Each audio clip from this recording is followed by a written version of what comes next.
So in my last video, I talked about pulling for Pharisee.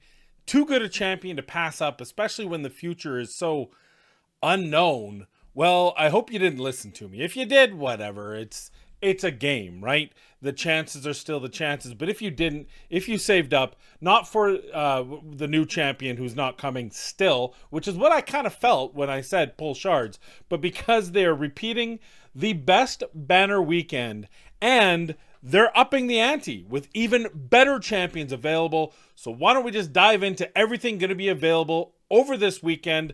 Mark it here, the best banner weekend in the history of the universe of Watcher of Realms. Let's get into it.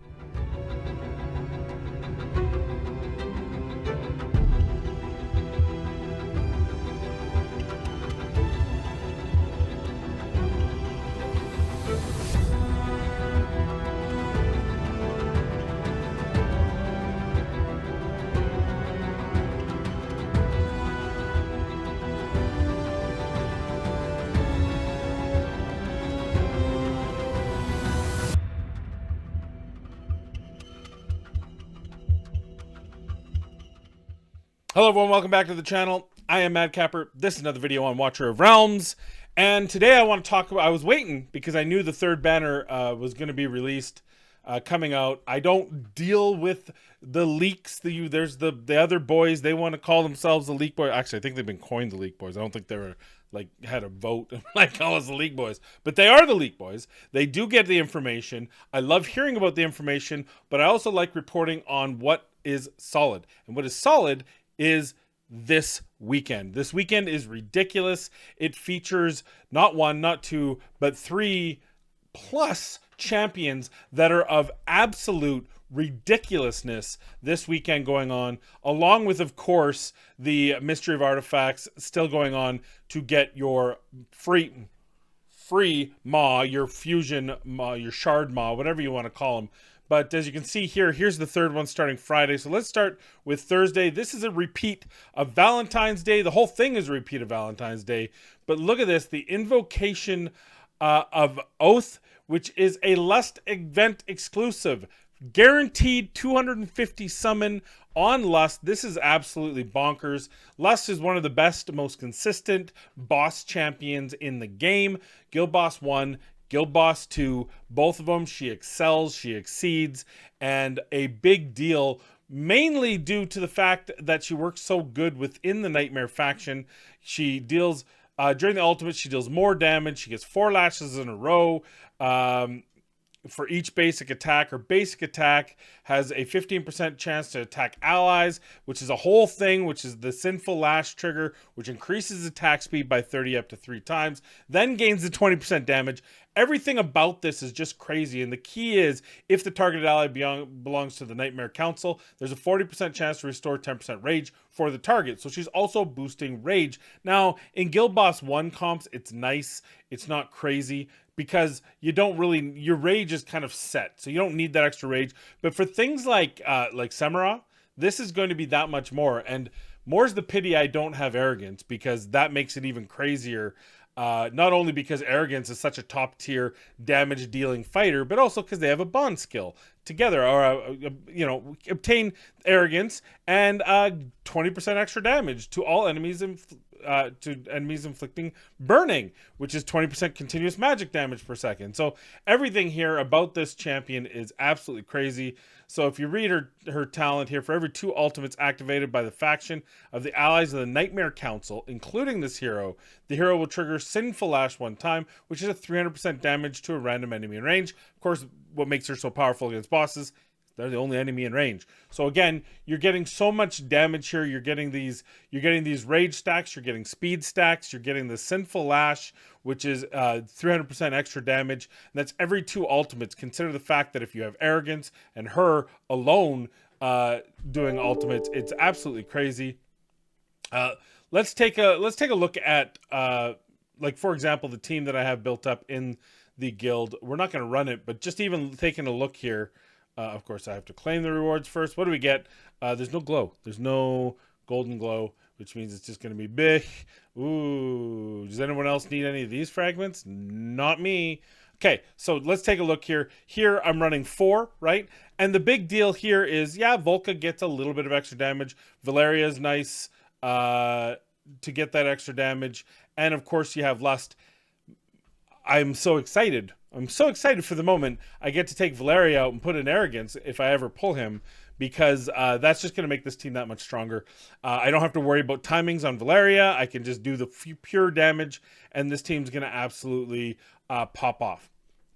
But that's not all, because if you notice, that wasn't a Lust banner. Now, she's guaranteed. My Lust is at an A1, so it's not even about Lust for me personally. Though I, of course, do want multiple copies of her. I want to get her to her A5 eventually because it is so strong. Her Awakenings at A1, if you don't have it, Sinful Lash inflicts defense reduction on the target. So every time 2 Nightmare Faction ultimate, including herself, Sinful Lash triggers. Every time Sinful Lash triggers, she throws out that 300% damage and inflicts defense reduction on the target, I believe, for 5 seconds, 20%. So that's cool. Awakening 2 would be the attack, as they are with most of these. But now, reaching full ecstasy stacks gains an additional 20% speed. More speed, more lashes, more speed, more rage regen. You get the idea. It's just snowballing. And more rage also means more ultimates, which also means more 300% extra damage. And then 4 will be, of course, penetration, which just gives her more damage. And then this is the ridiculous one. During the ultimate, basic attacks now land 6 lashes in a row instead. 6 lashes in a row. Time the ultimate on a codex. Certain codexes require multiple lashes to break down a shield. This is going to be crazy good for that. But just in general, this hitting 6 lashes in a row with all the different things that go on, the rage regen, the damage, the everything, is just an obscene amount of damage.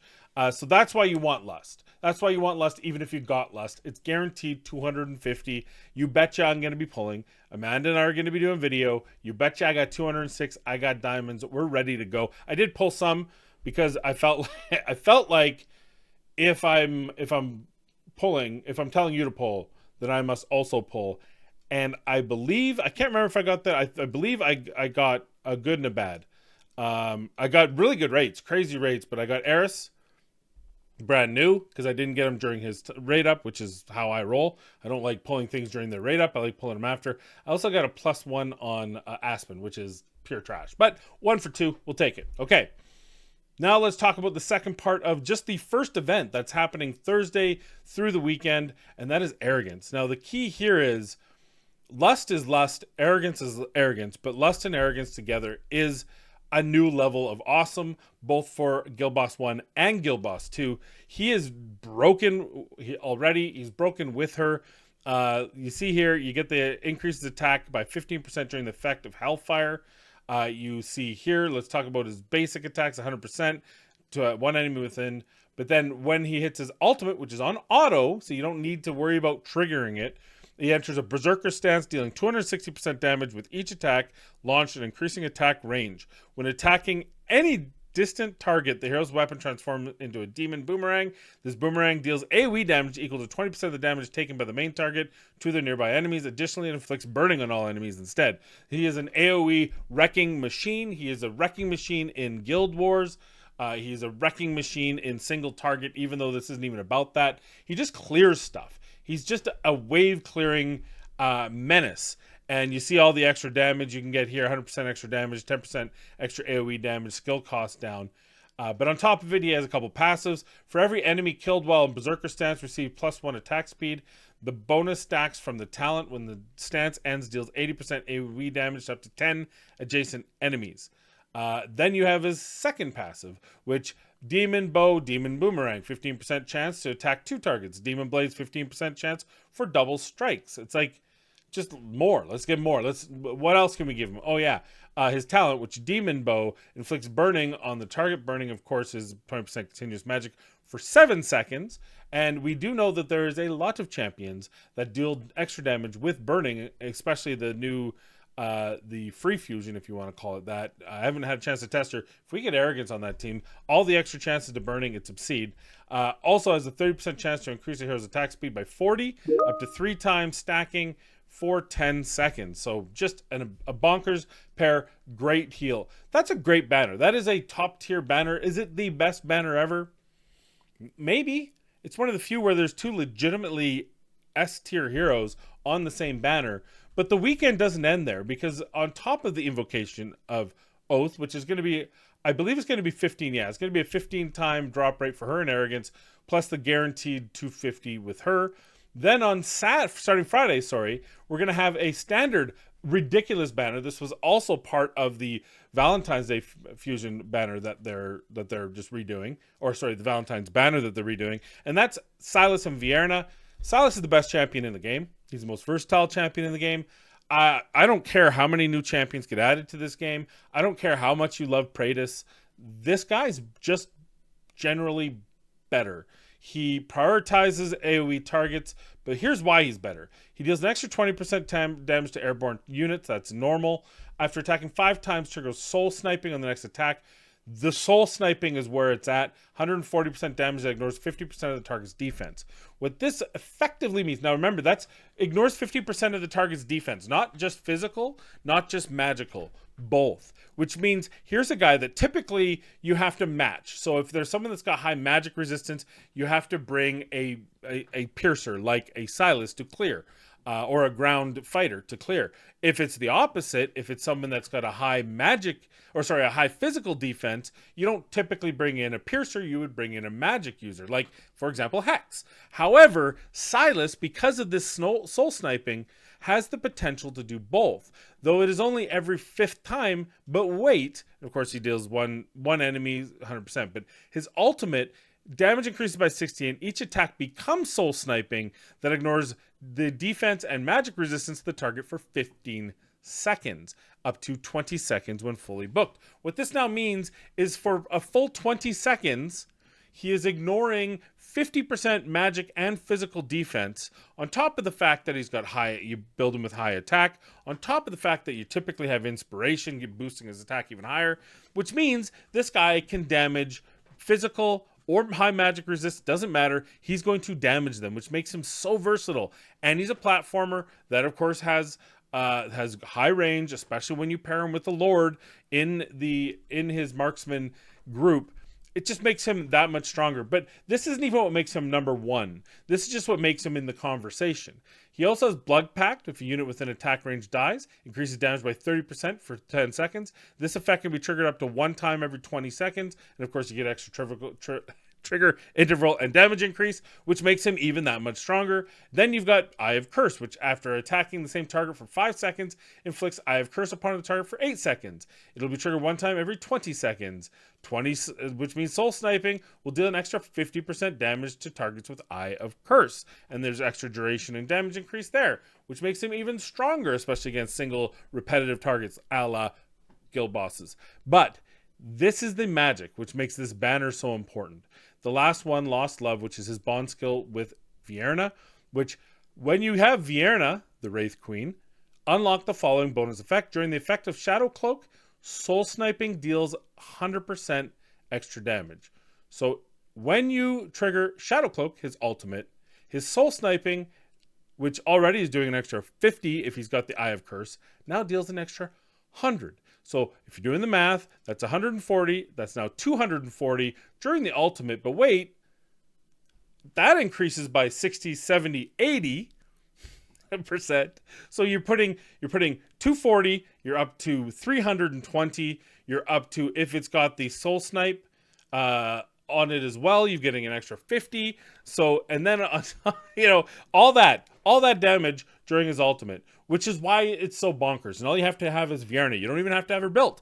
You don't even have to have her leveled up. You just have to have her, which is why this banner is so freaking ridiculous. Silas, the best champion in the game. Don't even bother trying to change my mind, because they're not going to win. Yeah, Praetus is freaking amazing. He's hard to get, but he is freaking amazing. He's a lord. But I just think that in every single scenario, your first answer is Silas. Then you look around and see who else you can pick. But Silas is still that good, and I venture to say there's too many areas where he's just so strong and so versatile that he's the best champion in the game. But if you don't have Vierna, then the argument gets a little cloudier. So that means you're gonna have to pull Vierna. Oh, good. We happen to have her on a banner. By the way, I didn't check. Is this a 2x10? It's just it's just a 15. So now you've got Vierna. Now her talent, Mortal Kiss, which means AoE damage equal to 25% of the caster's attack to the effect of the bearer and surrounding enemies every second. Airborne units take half the damage instead. Cannot be dispelled. So this is what makes her kit work so well. And it's in full display during her faction trials, where you set her up on the lower left-hand side, and she just slowly whittles down the health of those big, I don't remember what kind of epic champion they're called, but the monsters. And then when it's time, when they're about to go, then you just click her ultimate and they all auto die, because her ultimate is obscene as well. So again, attacks, by the way, speed does not change her basic attack, but she has this ultimate, and this ultimate deals 700% up to 900% to enemies in range, kills enemies with HP below 25% after a short delay. Elite monsters and bosses are excluded. So that said, still a ton of damage, still 900% AoE damage. And then this 25 can go up to 35%. So as long as you're sitting at about 1/3 health left on these, they just automatically die. And if they don't, they take so much damage. And then on top of that, keep in mind that she's doing her Mortal Kiss on them.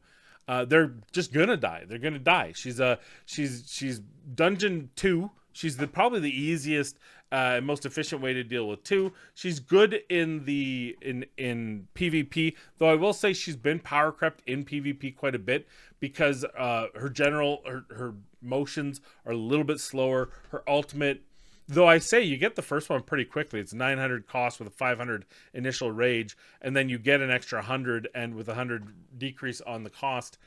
So you can argue either way on that, but at the end of the day, she's still very good in PvP, even if she's not the top choice anymore in those AoE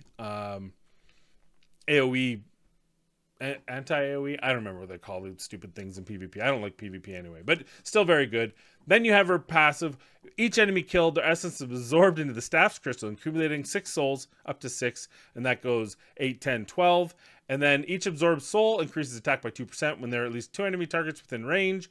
The hero will consume 1 soul to increase the count of basic attack by 1. So it just makes her hit a lot more, and as she consumes souls and absorbs, so it's just, what am I supposed to tell you? It's just, everything just makes everything die is what it comes down. And on top of that, she applies Bone Shield to the ally with the lowest HP percentage in range. The skill's countdown is reduced by 2 for every kill, up to a minimum countdown of 12.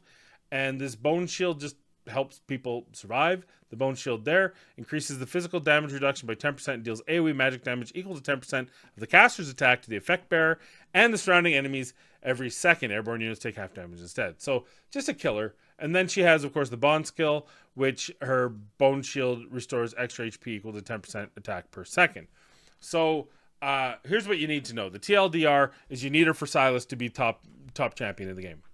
Beyond that, you want her because of her easy flash kill in PvP. If you don't have kind of the meta teams in the PvP scape, you want her in Dungeon 2.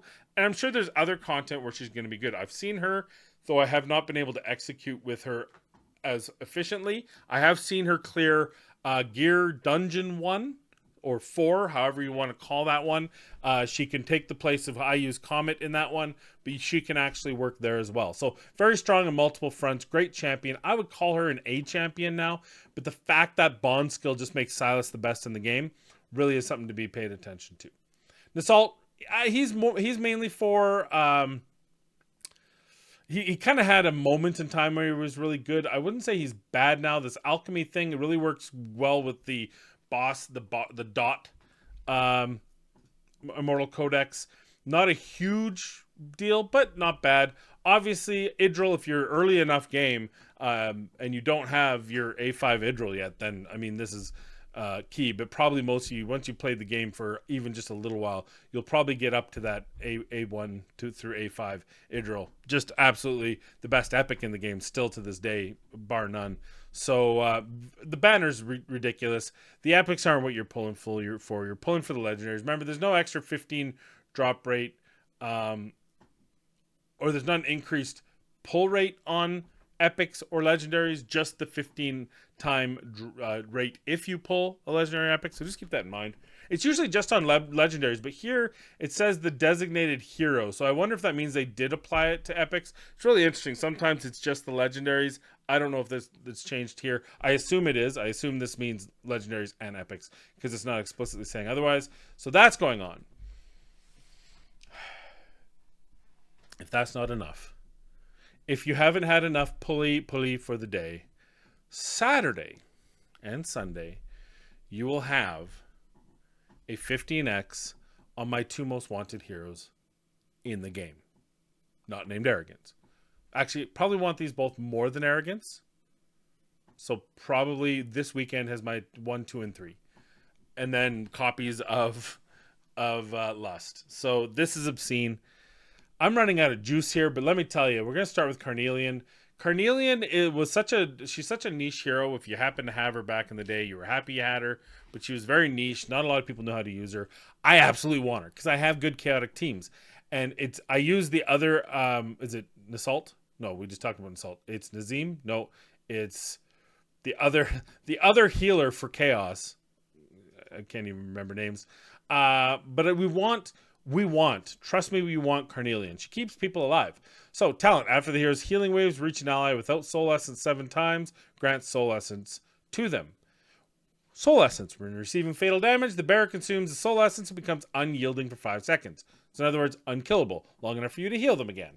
And then you have single target heal. She releases a healing wave to one ally in range, creates attack-based healing to the target if their HP is below 30%. So if their HP is above 30%, doesn't heal them, which is important because you deal more damage as a Chaos champion when you have low health. This is important if you have Valderon. This is important if you have, well, she doesn't heal Cerberus, but she heals Ardea. Like, this is just a strong added ability, which gives you this. If they're low, she heals them. If not, she doesn't.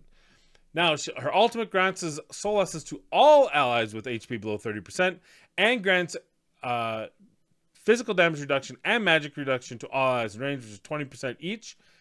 HP 10 threshold plus 10% to plus 10% here, which is good because you can get, even if they're at 50%, which maybe some of your non-chaos units you might want to be able to add that unyielding to. And it's, I mean, again, just a strong overall ability. It's and then again, soul essence is 5 seconds, and I believe the reductions increase, but the soul essence is not. Then you have the passive. When healing waves reach an ally with soul essence, it will bounce to another ally up to 1 times. However, its healing effect will be decreased by 40% after each bounce. And then soul vibration. When healing wave reaches an ally with soul essence, it deals 40% AoE damage to up to 7 enemies around the ally, and then has reduced arena hero cost. I mean, again, she is the chaos healer of chaos healers. She keeps your champions alive, but low health so that they can deal maximum amounts of damage, which those chaos champions can deal ridiculous amounts of damage. So that is Carnelian. Very good for Semira. Very good in arena. Very, very good in guild versus guild. But now let's talk about the most wanted champion on my list, and that is Iovar, also available from Ancients on a banner. And this is a 15-time banner. I can never remember. 15-time banner. Anti-air, defense penetration. His talent conjures 1 flying sword every 4 seconds, up to 12. Every extra allied marksman on the field increases the conjuring speed of flying swords. When there are 4 extra marksmen in the battle, the conjuring speed maxes out, reaching 1 flying sword every 2 seconds. His basic, 50% damage to 1 enemy 2 times. Then he has consumes all flying swords during his ultimate, activates the flying sword formation, continuously deal 25% damage to the enemy with the lowest HP and range. The frequency of strikes increases with the number of flying swords, reaching up to 60 strikes with 12 flying swords. Did you get all that? Just a whole lot of burst damage with these maximum flying swords. And then you have, upon casting the ultimate, reduces the attack interval by 20%, and each attack deals 55% damage 3 times. This lasts for 10 seconds. If an ultimate consumes 12 flying swords, the duration of this effect is extended by 5. So yeah, when casting the ultimate, reduces the attack interval, so it makes him even faster. And then Lethal Blade Storm. After an allied marksman casts their ultimate, gains 1 flying sword. And the following 3 basic attacks of this hero ignore an extra 15%. And you can increase that even higher. And then on top of that, the Lord skill, which would replace Araka, which increases the faction team members' basic. We get that. Faction team members' range increase. We get that. But when deployed, faction team members' damage increases by 15% every 20 seconds up to 3 times. So you deploy him. He gives everyone else on your team, Silas, an extra 15% damage every 20 seconds for 3 times. This is the Pelagios Codex killer. Having him on your team with Silas makes it just ridiculous. And then, of course, you can use Razak and you can use Nyx and you can absolutely triple S that and go home and pat yourself on the back and tell everyone you've just won. You've just won Watcher of Realms. So, Iovar, this banner is obscene. The fact that we have Carnelian, Iovar, Silas, Vierna, Arrogance, and Lust all on the same day. This is crazy, crazy. Yes, you should pull. If you are a spender, yes, you should spend. This is the moment you've been waiting for. Unless you happen to have already these, most of you, this is the moment you've been waiting for. Getting your Lust, getting extra copies of Lust and extra copies of Arrogance, or your first Arrogance like me, getting Iovar possibly, getting Carnelian, getting Silas copies, getting Vierna, making sure you have the bond skill on both those.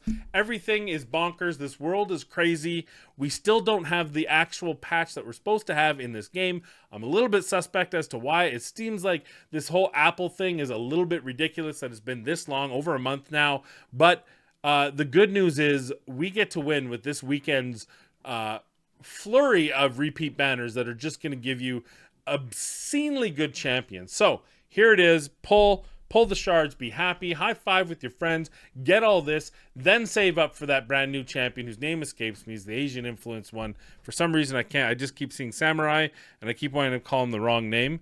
I'm just not going to call him that. I'm just going to refer to the new guy. He's the new guy until he's actually in the game. We don't know when that's going to happen, but we know when this is going to happen, and that's going to be Thursday, Friday, Saturday, or just pull everything on Saturday so you don't get confused, although just the amount of different summons available to you might confuse you. So there it is. That's all I have for you. Please be kind, be safe. Pull your shards. Let me know in the comments down below which of these champions are you most looking forward to. And if you're watching this a little bit later into the weekend, let me know which one you got. Thanks for watching. Peace.